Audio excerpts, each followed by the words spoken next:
A partir de este domingo vamos a tener una o dos conferencias que hemos denominado el lado oscuro del dinero. Es un tema polémico el que vamos a introducir en este ciclo, que hemos tratado de documentar de la mejor manera posible. Estoy creando una página web especial para este tema, dada su importancia, que espero esté disponible para el próximo domingo, del cual van a poder bajar mucha información en forma totalmente gratuita y que les va a ayudar a tener a aquellas personas que tengan interés en estos temas una mejor formación en lo personal y una óptica diferente de todo este tema de por qué estamos los gobiernos endeudados, las ciudades endeudadas, las familias endeudadas. Porque el mundo que tiene cada vez más y más tecnología, en lugar de avanzar en la libertad financiera de las personas, en lugar de repartir la riqueza de un modo cada vez más justo y beneficioso para los hombres, crea cada vez más y más diferencias y cada vez más y más opresión desde el punto de vista financiero. Y bueno, entremos en el tema. La inspiración de esta primera charla está aquí en esta frase de Philip Benson, un presidente de la Asociación de los Banqueros Americanos, que habló hace, unos cuantos años, allá por junio del 1939, y decía que no hay manera más directa de capturar el control de una nación que a través de su sistema de crédito, de su dinero. Bueno, no sé si estás de acuerdo con esto, pero va a ser parte de nuestros objetivos de la noche de hoy profundizar en este tipo de afirmaciones para cumplir algunos objetivos básicos. Es muy importante que organicemos las actividades en función de objetivos y te va a ayudar a la comprensión de lo que aquí queremos plantear en esta noche, saber que uno de mis objetivos es que tengas conceptos básicos sobre el dinero. Yo no sé qué importancia tiene el dinero para ti. Ayer estaba con una persona y me dice, yo no soy materialista. Y yo le dije, deberías escuchar el ciclo Los 4 poderes de la espiritualidad para el éxito, porque ninguna persona puede decir o declararse que no es materialista. No puedes no ser materialista. Como hay otras personas que dicen, yo soy una persona espiritual. Tú eres una combinación de espíritu y materia y no puedes salir de esa doble dimensión. Por lo tanto, eres una persona que sabe utilizar su espiritualidad y entonces de pronto no sabe usar su materialidad, o sabe usar su materialidad pero no sabe usar su espiritualidad. Lo ideal es un equilibrio. Y no importa tu situación, no importa cómo te definas, seguramente que el dinero ocupa una parte sustancial en tu vida. Y si no, fíjate cómo organizas tu vida en función del dinero. Cómo desde joven has tenido que tomar decisiones basadas en el trabajo, en la generación de ingresos, que no podrías tener una familia si no tuvieses dinero. Y si bien estas cosas son obvias, lo que no es obvio es que no sepamos sobre el dinero. ¿Cómo es posible que a los niños, yo pienso en los jóvenes que están acá, en la escuela no te enseñan sobre el dinero, ni en el liceo tampoco? Y no te enseñan a sabiendas para que seas un ignorante profunda y puedas servir al sistema y no tengas la menor idea de cómo hacer para administrar un bien. Nuestra ignorancia profunda del tema hace que pasamos por la vida con enormes dificultades financieras simplemente porque no sabemos qué es el dinero, no sabemos cómo nació el dinero. Estás tan acostumbrado a tener billetes y monedas en tu mano que quizás creas que siempre hubo dinero, pues no ha sido así. Y te vamos a ayudar a que entiendas qué es el interés, para que entiendas que en estos dos conceptos, hay una suerte de raíz de todas las dificultades que experimentamos. Me interesa que sepas qué son y cómo operan verdaderamente los bancos, no lo que te muestran por allí en los medios de difusión, que son medios de distracción más que de difusión como aquí veremos, sino que realmente entiendas cuál es su gran negocio, que los bancos prestan 9 veces el dinero que reciben por lo menos y que los bancos imprimen dinero y verás qué sorpresa te llevarás para muchos de ustedes que desconocen estos temas. Quisiera que entiendas por qué nunca se podrán pagar todas las deudas, cómo se endeudaron los gobiernos, y cómo es que los bancos finalmente terminan quedándose con todo. Y es importante que entiendas esto porque verás cuál es mi objetivo central en la diapositiva siguiente. Quisiera que comprendas que el dinero es un instrumento de dominación, y como tal está pensado también para dominar tu vida, como la mía y la de nuestras familias, y de nuestras ciudades y gobiernos y sociedades, porque para eso existe el dinero, para eso se usa. Podría haberse usado con otros fines, pero para eso se usa. Y vas a conocer aquí lo que es la Reserva Federal como el gran instrumento de dominación y cómo es que se ejerce el verdadero control sobre los gobiernos y las naciones. Porque finalmente tengo este gran objetivo, que sepas cómo enfrentar los tiempos que vienen. Quizás tú creas que hay dificultades, no tienes ni idea de cómo van a ser las cosas en el futuro. Y no es para alarmarte, sino por el contrario, porque el hombre de fe todo lo puede, porque todo lo cree, porque se te bastaría acercarte a todo lo que te he enseñado y has aprendido y hemos aprendido juntos en estos últimos años para pensar de un modo correcto, apoyarte en el Creador de la riqueza y de la abundancia para no tener temor. Pero sí es necesario saber qué hacer de aquí en adelante, qué hacer cuando no exista el dinero, cuáles son las acciones posibles para enfrentar los tiempos por venir. Y son objetivos ambiciosos, por cierto que sí. He tratado de plantearte esto. Cuando esté la web disponible tendrás allí un ebook con todo este material y tendrás allí la fuente de estas informaciones. Te voy a contar la historia de la creación del dinero y del interés a partir de conceptos muy sencillos que fácilmente vas a comprender. Y comencemos entonces en qué había antes del dinero. Porque quizás no te des cuenta que alguna vez no hubo dinero. Pues sí, una vez no había dinero. Y antes de dinero entonces existía el trueque. Es decir, que por generaciones la gente utilizó el sistema del trueque. Un hombre mantenía a su propia familia, proporcionándole todas sus necesidades, o bien se especializaba en un comercio particular. Los bienes que excedían su propia producción, entonces los intercambiaba por los excedentes de otros, y para eso había un lugar de intercambio, que era el mercado. Es decir, que imagínate una situación, vete un tiempo, unos siglos atrás, no muchos, y llega un momento en el cual la sociedad estaba organizada de modo tal de que las personas producían para sí mismos, para su familia, con capacidades o tecnologías de producción desarrolladas hasta ese momento, y que sus excedentes debían intercambiarlos. Pero en aquel momento no había billetes, no habían monedas, y entonces el instrumento era el trueque. Y allí el mercado, como un lugar físico donde la gente se reunía para intercambiar cosas, un mercado similar al que puedes encontrar en tu ciudad, que de pronto lo puedes visualizar yendo a un mercado agrícola o un mercado de ciertos productos. Imagínate que eso después se extendió a toda la sociedad a través de diferentes mecanismos. Y entonces un día de mercado era siempre en aquellos tiempos ruidoso y polvoriento, pero sin embargo la gente disfrutaba porque era un lugar de encuentro social, un encuentro de estar con sus amigos, con sus conocidos, de extender relaciones, se disfrutaba del compañerismo, solía ser un lugar feliz. Pero llegó un momento en el que los avances tecnológicos, en el que las posibilidades de trueque fueron creciendo, había demasiada gente y demasiada discusión. Y llegó un punto en el que no había tiempo para charlar y entonces apareció la necesidad de un sistema mejor. Porque entre otras cosas había un tema central, cómo darle valor a cada uno de los bienes. En esa etapa el gobierno tenía una función muy precisa. El gobierno, en esas circunstancias, donde la gente se organizaba en base a una producción familiar y personal para intercambiar excedentes con otras personas que tuvieran otro tipo de excedentes en el mercado. El gobierno entonces era creado como un instrumento de la comunidad, donde el gobierno no era algo que gobernara a las personas como lo concebimos hoy, había sido formado para cerciorarse nada más de que las libertades y los derechos de cada persona fueran protegidos, y que no se forzara a ningún hombre a hacer alguna cosa contra su voluntad por ningún otro hombre o por cualquier otro grupo de hombres.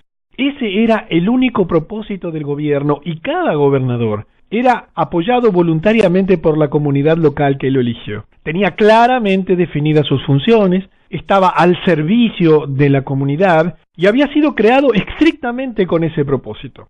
Pero claro, las cosas fueron cambiando y como yo te explicaba, el primer cambio comenzó en el momento en que fue necesario arreglar el funcionamiento de ese trueque que había llegado a crecer enormemente, y entonces allí apareció una solución.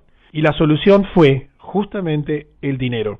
Y el dinero aparece porque en determinado momento el mercado era un problema que no se podía solucionar. ¿Cuánto valía un cuchillo? 1 o 2 cestas de maíz. ¿Valía una vaca más que un carro, etcétera?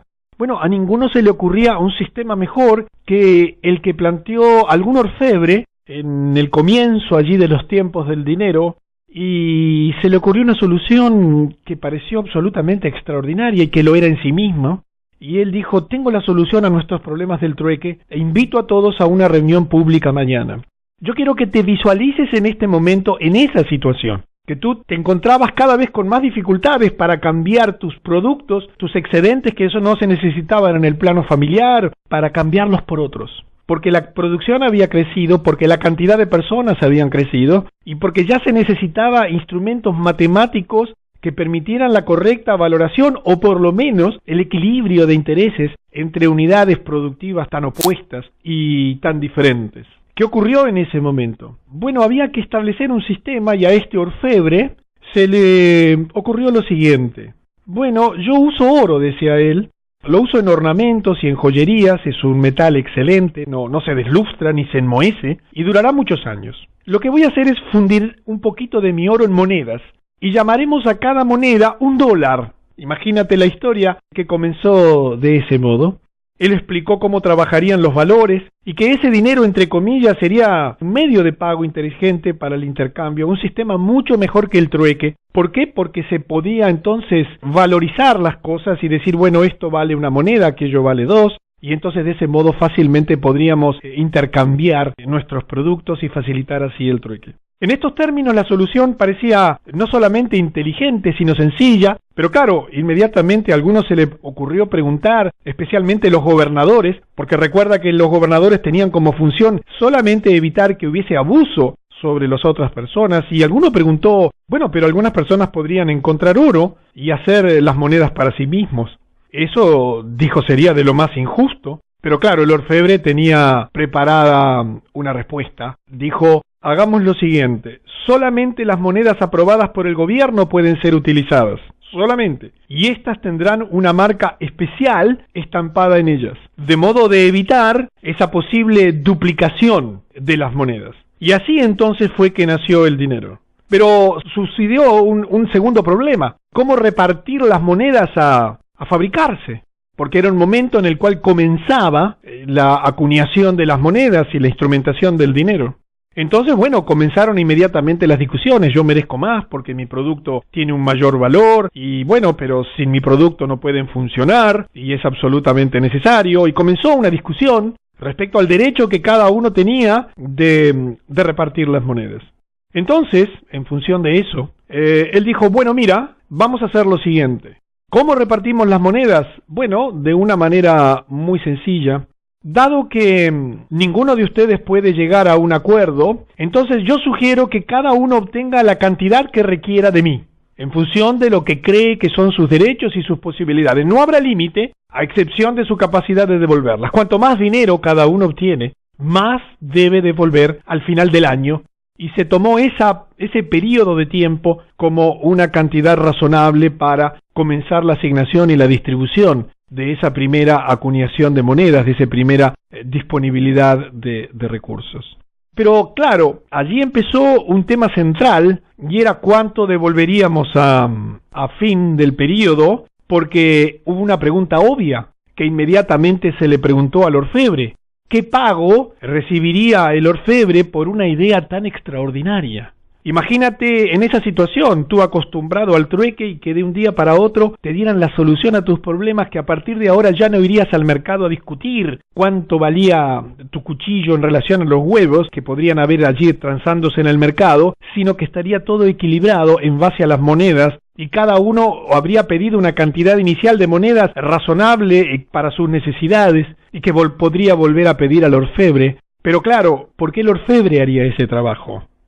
¿Cuál sería su motivación para dar ese excelente servicio a la comunidad? Y allí nació el interés, porque dijo él, estoy proporcionando un servicio, es decir, la fuente del dinero.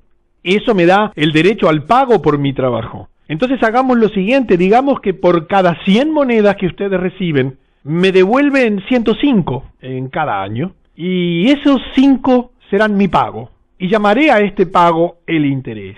Es decir, que ustedes me deberán los 100, pero a cambio de seguir disponiendo de esa moneda, si es que no las devuelven, tendrán que pagarme 5, porque ese será el pago por mi negocio. A todo el mundo le pareció razonable. Pareció entonces que era una oportunidad extraordinaria de organizar la sociedad. Por supuesto que comenzó inmediatamente un proceso de fijación de precios. Y comenzó todo un proceso de creación y de formación de los precios, donde supuestamente el mercado era el que asignaba en una situación de pureza los derechos relativos de cada uno de los productos a ser valorados. Encontraron así que el dinero era maravilloso. Y pronto se valoró todo en monedas de oro, o vamos a llamarle dólares de oro, y el valor que cada cosa recibió se le llamó precio. y el precio dependió principalmente de la cantidad de trabajo requerida para producir el bien, porque había que tener un criterio para definir cuántas monedas requería o valía un producto. Y entonces se encontró que una cosa justa era que si tomaba mucho trabajo el precio era alto, pero si era producido con poco esfuerzo el precio era bajo, porque ese era el sentido del trueque.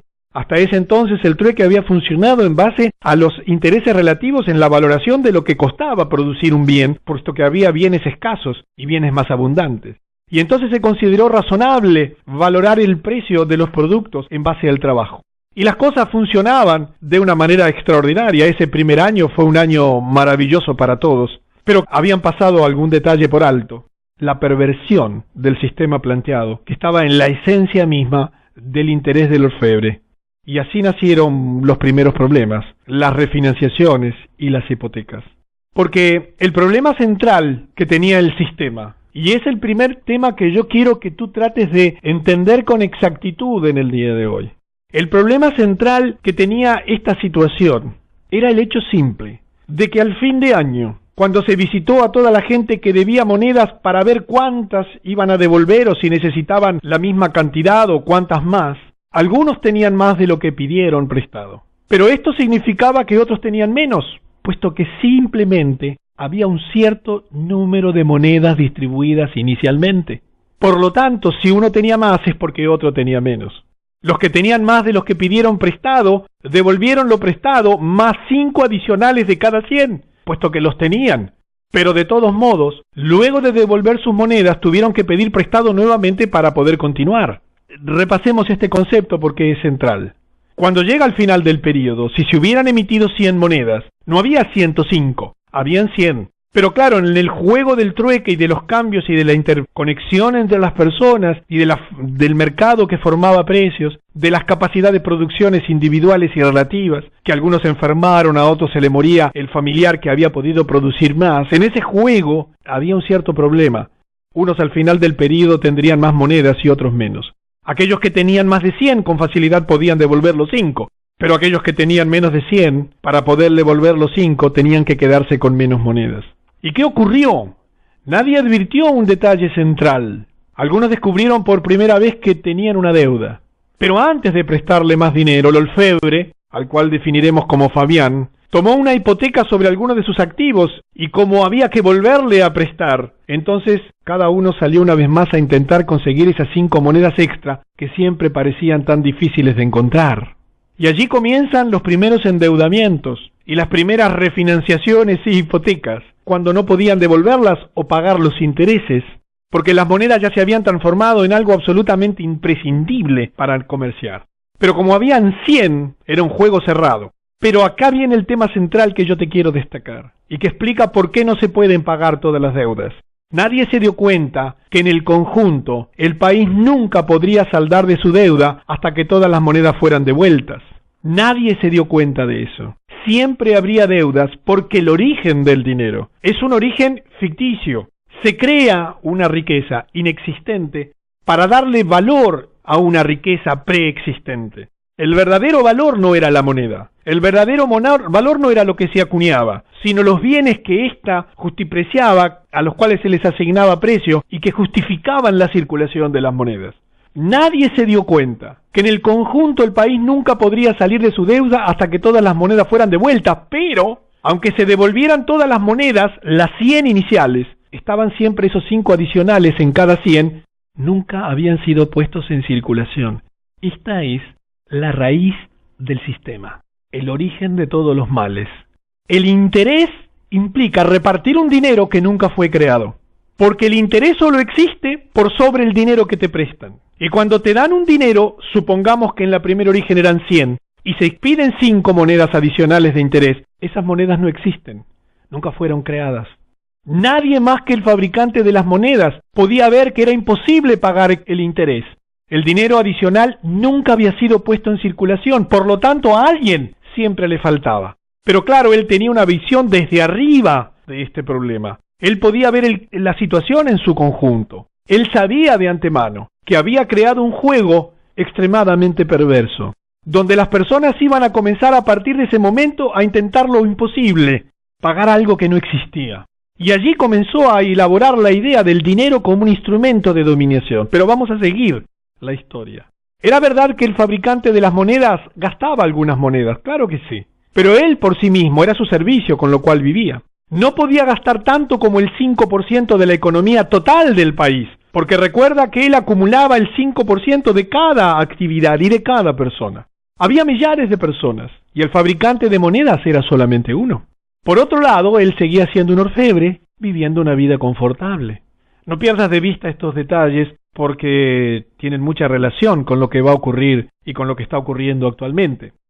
Entonces nacen los servicios bancarios, disponiendo de monedas la sociedad, disponiendo de alguien que las acuñaba, del control del gobierno que era solamente asegurarse el reparto equitativo justo en función de las necesidades de cada uno, la definición de precios en base a la cantidad de trabajo que requería la producción de cada bien, y a que se respetara el derecho del orfebre a recibir su interés y que legítimamente podía exigir, bueno, te vuelvo a prestar, necesito un documento, una garantía que me permita a mí cubrir el servicio que te estoy dando y que tu endeudamiento no sea indefinido. Y partiendo de la base de la necesidad de que el sistema continuase porque ya había comenzado, entonces nacen los servicios bancarios. Y fíjate qué interesante, podemos imaginar que en la parte posterior de su tienda hizo una gran caja fuerte. Y la gente encontró conveniente dejar algunas de sus monedas en ellas como depósito de seguridad. Él cobraría un honorario pequeño, dependiendo de la cantidad de dinero y la cantidad de tiempo que permanecería en él. Daba al dueño de las monedas un recibo por cada depósito. Y allí la sociedad comenzó a aceptar como natural esa actividad de custodiar valores que en manos privadas o en manos personales podía significar riesgo de posesión para la persona. Cuando una persona iba a hacer compras, ya no tenía por qué llevar las monedas porque disponía de los recibos. Entonces le daba al comerciante uno de los recibos del fabricante de monedas, según el valor de las mercancías que deseaba comprar. Los comerciantes reconocían el recibo como genuino y lo aceptaban con la idea de llevarlo luego ante el fabricante y recoger allí la cantidad apropiada en monedas. Los recibos pasaron de mano en mano, en vez de transferir el oro en sí mismo las monedas. La gente tenía completa confianza en los recibos y los aceptaba, como si fueran las monedas de oro. ¿Te suena conocida esta historia? A pesar de los siglos transcurridos, ¿verdad que hay mucho de cercano a la realidad de tu vida? Pero la historia continuaba porque comenzaban a ocurrir cosas que estaban en la raíz del sistema y que tenían como finalidad que apareciese un gran negocio de los bancos. Porque comenzó esta reflexión. En verdad, alguien reflexionó, y quizás fue ese primer orfebre que está sirviendo de ilustración para nuestra historia, el oro no es mío. Pero como está en mi posición, eso es todo lo que verdaderamente importa. Quiero que comprendas que cuando esta idea surgió, cambió el mundo definitivamente. En verdad, el oro que yo tengo en custodia no es mío, pero está en mi posesión, que es todo lo que importa. A partir de esta afirmación, a partir de esta observación de la realidad, a partir del desarrollo de esta idea y de esta creencia, cambió el mundo definitivamente. Porque el fabricante de monedas a partir de allí descubrió la posibilidad de un negocio colosal.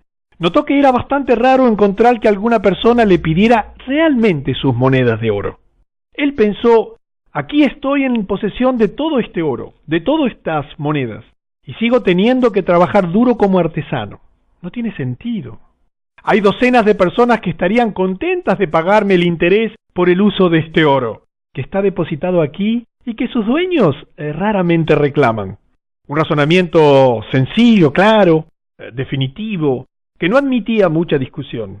Había muchas personas que depositaran el oro y que tomaban los recibos que entregaba el fabricante de monedas como respaldadas por ese oro allí. Pero claro, en determinado momento, el orfebre, el fabricante de las monedas, este personaje de la historia, dijo, pero si yo tengo estas monedas, las puedo volver a prestar, porque he observado que con el correr del tiempo son muy pocos los que la reclaman. Y entonces hay tanta gente que está aumentando su producción, ya habían comenzado los desarrollos y los desenvolvimientos tecnológicos, hay tanta gente que necesita más dinero, que les está yendo bien, que estarían dispuestas a pagarme interés por el uso de este oro. Y allí entonces comienza algo absolutamente extraordinario, el prestar lo de otros. En verdad el oro no es mío, pero está en mi posesión, que es todo lo que importa. Ya no necesito hacer más monedas para prestar. Puedo utilizar algunas de las monedas almacenadas en la caja fuerte. Al principio, naturalmente, esta idea era secreta y riesgosa, por lo tanto él era muy cauteloso, haciendo experiencia, prestando solo unas pocas monedas cada vez, pero solo cuando tenía amplia seguridad de su devolución. Pero gradualmente tomó confianza y comenzó a prestar más y más cantidades más grandes. Imagínate el cambio que esto comenzó a ocurrir. Se estaba socavando lo verdaderamente importante del sistema, la credibilidad. Que cada uno de esos recibos estuviera respaldado por el oro original. El sistema igual tenía un problema. Nadie nunca, en su conjunto, la sociedad nunca podría pagar las 5 monedas porque éstas no se habían acuñado. Imagínate la multiplicación del problema cuando se comenzó a cobrar interés sobre el dinero que era de otros y que él tenía en posesión. Imagínate muchos 5% adicionados. Ya no ganaría este orfebre el 5% de la acuñación inicial. Él comenzaría a ganar el 5 sobre más y más préstamos de las mismas monedas que se suponía que debían estar respaldando cada uno de los billetes. Imagínate que la sociedad comenzó, sin saberlo, debido a lo secreto de este accionar, a introducirse en un sistema tremendamente perverso. Ya no podrían pagar solo 5, ya no podrían pagar 7, 10, 15, 20, 50 monedas generadas por el interés de algunos que, intentando hacer crecer sus negocios, desarrollar su producción, generar más riqueza, comenzaban a pedir dinero prestado. Y así entonces, como consecuencia de la necesidad que tenían estas personas de pedir más, entonces nacen los vales y los pagares. Cierta persona había obtenido un préstamo. Sin embargo, el oro permanecía en la caja fuerte del orfebre fabricante de monedas, porque el orfebre no le daba las monedas, sino que les daba nuevamente recibos, equivalente al valor de esas monedas, para que pudiera volver a intercambiarlos en el mercado. Esto naturalmente significaba la creación artificial de dinero y la creación artificial de riqueza, puesto que se otorgaba una riqueza que no existía, salvo en el papel creado allí, impreso, registrado primero manualmente, en imprentas después, por parte del fabricante de monedas, en quien la sociedad depositaba su interés.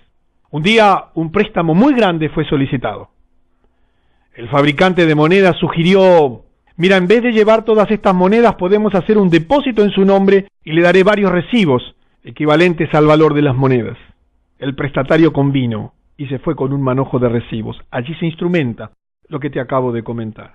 Después que el cliente se fuera, el orfebre sonrió para sus adentros. Él podía tener la torta y encima comerla también. Él podría prestar el oro y todavía mantenerlo en su posesión. ¿Te parece que habría cambiado el mundo? Pues imagínate las posibilidades que comenzaron a urdirse en una mente que comenzó a utilizar esto no solo para su enriquecimiento, sino para comenzar a comprender el poder que él tenía sobre las personas que comenzaban a utilizar el dinero para hacer crecer sus negocios. Y así los amigos, los extranjeros e incluso los enemigos necesitaron fondos para realizar sus negocios. Y siempre y cuando podían asegurar la devolución, podían pedir prestado, tanto como necesitaran, porque la garantía estaba consolidada. La perversidad comenzó a hacer mella en la voluntad de este orfebre, que comenzó a ver un proceso de poder quedarse hasta con los bienes de otros simplemente si no le podían pagar. Simplemente escribiendo recibos, Fabián podría prestar tanto dinero como varias veces el valor del oro en su caja fuerte, y él ni siquiera era el dueño del dinero en ella. Todo era seguro, pero había un detalle.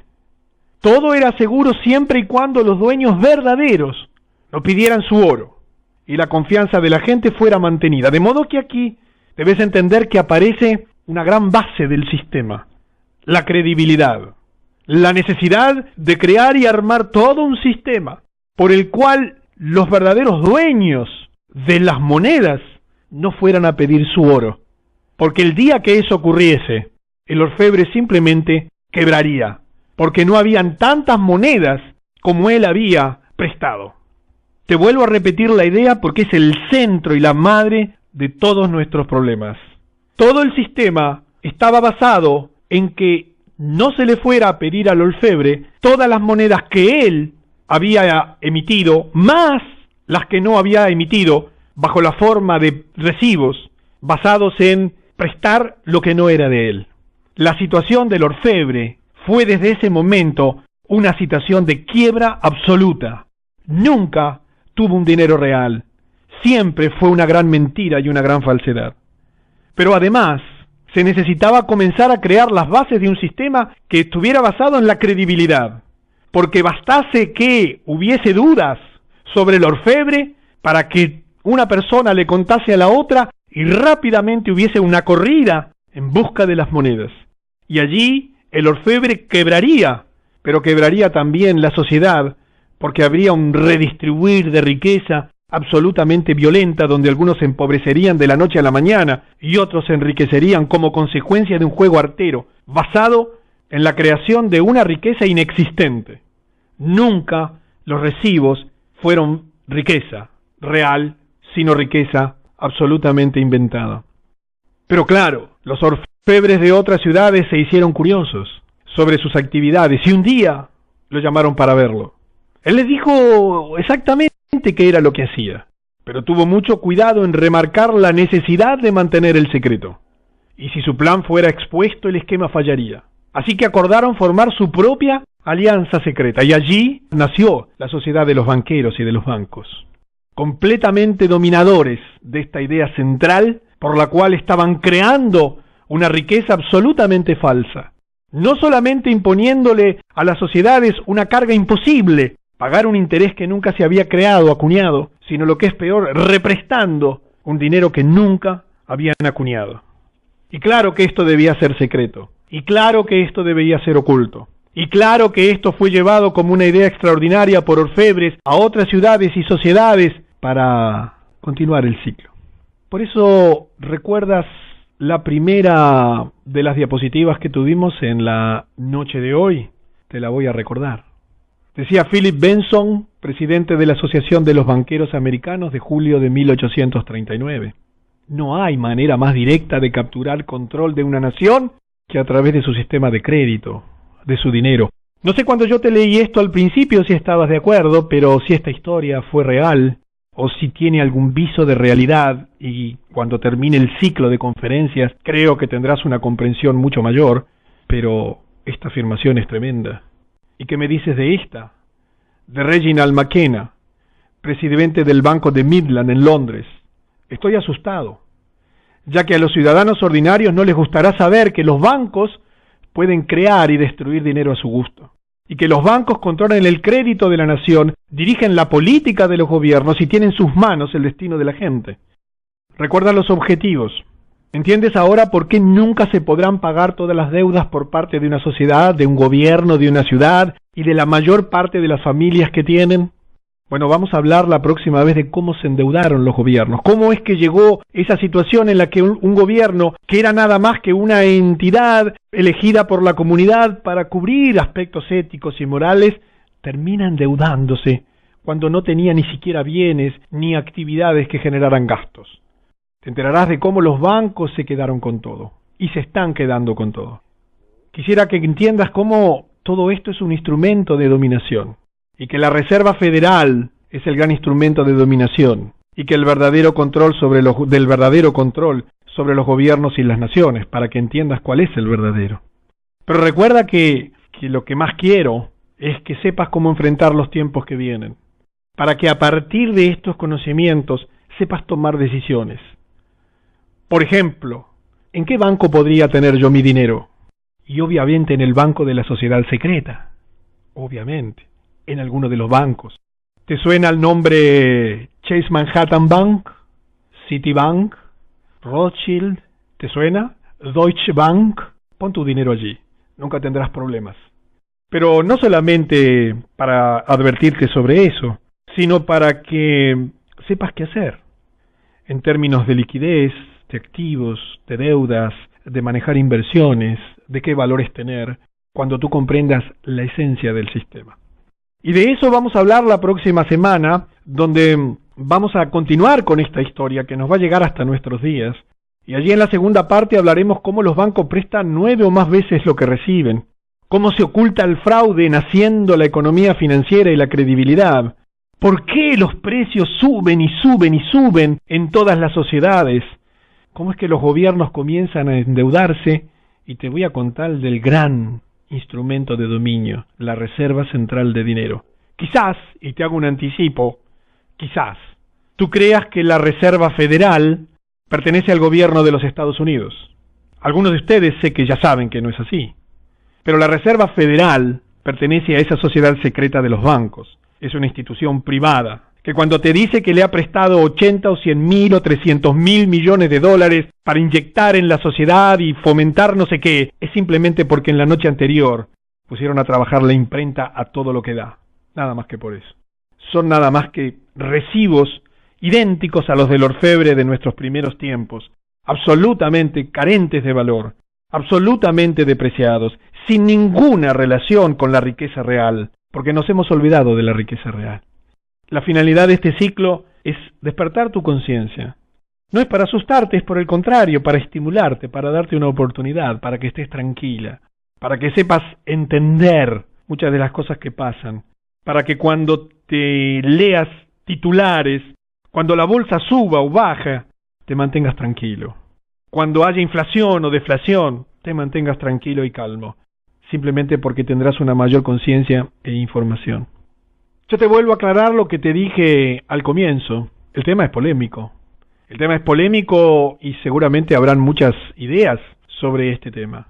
Pero esta historia que te acabo de dar es una historia que es fácilmente entendible y que mira que existe muchísima información documentada de lo que te acabo de decir, que voy a tratar de centralizártela en una página web que va a estar disponible la próxima semana.